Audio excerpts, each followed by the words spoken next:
G'day Jenny, how are you? Haven't seen you for ages. I know, it's been a long time, hasn't it? We've got a lot to talk about today, haven't we? Yes, yeah. We're going to be talking about our retreat. Yeah, I'm really looking forward to it. Oh, me too.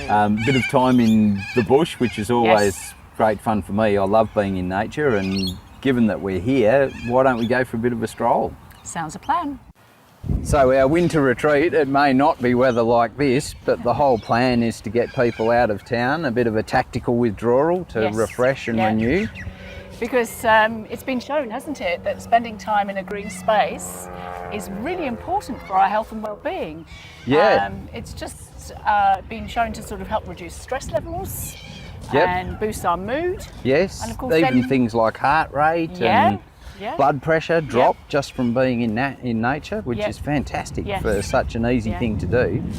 So sometimes we just have to make that conscious decision, don't we, to actually press stop and say, okay, I'm now going on this retreat because I'm doing something for myself, and that investment for ourselves is so important.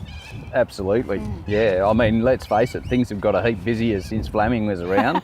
Just a touch, yes. When he walked in, it wasn't quite as full on over the way there, and between traffic and emails and all of those interruptions, many transitions. So part of what I'll be talking about on the retreat in one of my content pieces is about some really good tactics for moments of pressure. So how do you actually go from one thing to another relentlessly through a day without picking up stress and with the best possible clarity, focus and presence in each moment.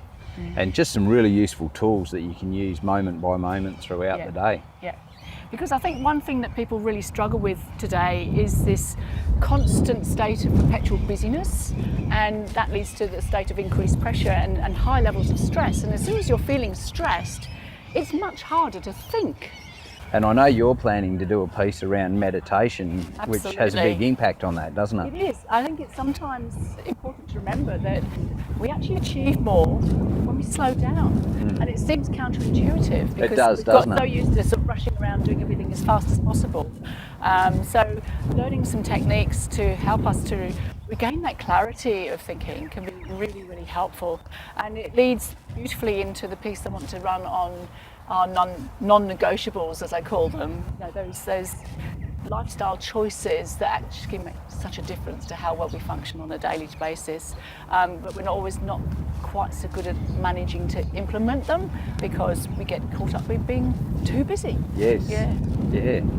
So between all of that, we've got quite a package there of really practical tools that people can use that'll make a difference to everyday life. Yep. And then there's also a bit of an opportunity for just some quiet time and reflection in there too. Because I think sometimes it's good just to have that space where you can just go off on your own and think. Absolutely, yeah. To sort a few things out. So what about with that, we give people a few options. So come for a walk with me, a bit of meditation with you, or sleep in, spend a bit of time on your own. Yeah, have the choice. Might be a preference, have the choice. Yeah. That'd be great. Yeah. So we've got 20 spots on our winter retreat, and hopefully you'll come along, either just you yourself or maybe you'd like to bring your partner. That'd be a good choice too. So we'd love to see you there.